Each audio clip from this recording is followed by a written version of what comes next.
So Donna Etiebet has had an impressive career in finance. She's flown in from Lagos, Nigeria, where she is currently based, just to speak to you today. Along her career path, she has won a gold medal for rowing for Great Britain. Now that is a conversation starter for you over lunch. But right now, she's going to make that connection between food insecurity, unemployment, and employment, and young people. If she can win a gold medal, she can certainly make those connections. Hello, Donna. Thank you. Hi, everyone. I'm Donna Etiebet, Head of Corporate Finance at Babban Gona. And I'm here to tell you that in Africa, we have a problem. And that problem is rising insecurity. Researchers at the University of Sussex have been monitoring global trends in armed conflict across the world, and they have noted that between 2007 and 2017, armed conflict in the African continent has increased by 7 times. Why is this? Well, at Babban Gona, we very much believe that as oxygen is to fire, unemployed youth are to insurgencies.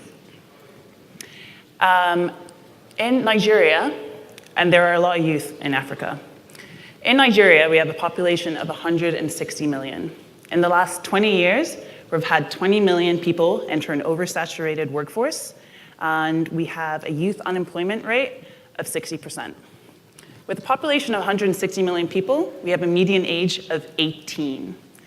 That means over the next 20 years, we can expect 80 million additional people entering the workforce. So this is a challenge.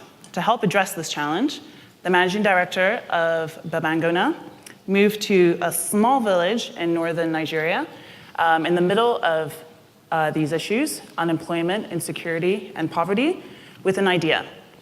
Could he use agriculture as an economic engine to generate the very much needed employment opportunities in these areas? But to do this, we very much have to sell the idea of farming. We have to sell the idea of farming to youth like Saminu, who grew up in this area of northern Nigeria. His father was a farmer, his grandfather was a farmer before him, but he knew at the first opportunity that he'd be leaving to go work in the city. Why? Because despite their best efforts, the family had babu, nothing.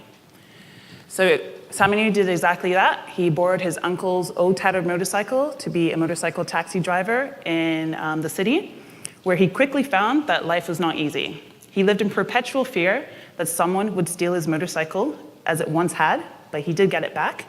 But he knew of similar people where the same thing had happened to them, and they became destitute and extremely vulnerable to recruitment to insurgent groups like Babban, like Boko Haram. So what does Babban Gona do?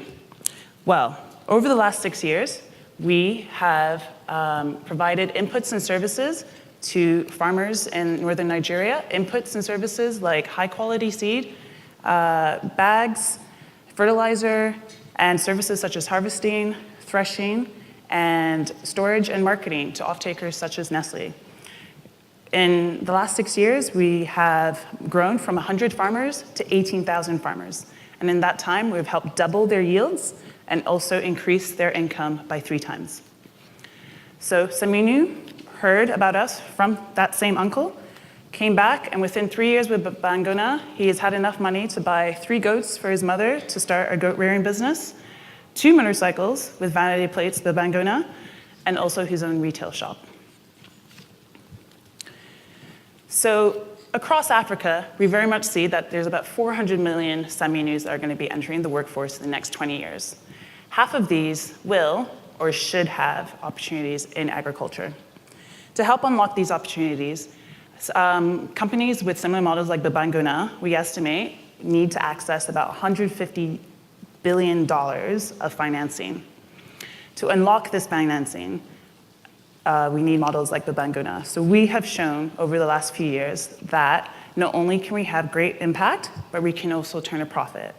We've also shown that we've been able to mitigate a lot of the risks that typically deter commercial investors from investing in agriculture and investing in agriculture in Nigeria.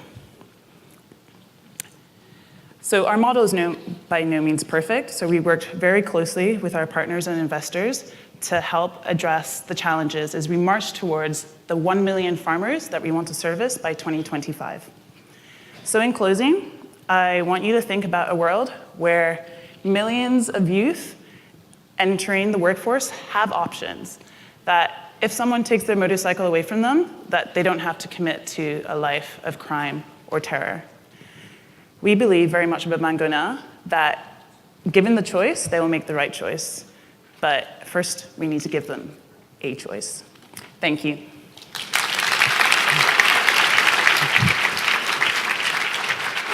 Donna knows me so well, she's just lingering just in case I have a follow-up. Okay. So I feel your story about rowing is really inspirational to help us here in this room about how do we tackle food insecurity, how do we tackle these great challenges, turn them into opportunities. Tell everybody how you decided that you could become a world-class rower. So when I first moved to the UK in 2002, I was told I was extremely strong. I could join the GB rowing team. However, prerequisite to that is actually having a British passport, which I did not have. So very much put that on the back burner. But fast forward to 2012. You missed the good bit. See, how did you decide that you could be a rower? I just said, oh, I'm going to be good at it, so I'll do it. Literally, I'm strong, I could be a good rower. Yes. And then you did it. Yes. All right, so we're strong, we could be really good at what we're doing, and then we win gold medals at it. Yep, Thank you, Donna. Exactly. You're welcome. It's a Thank you. phenomenal story. Thank you.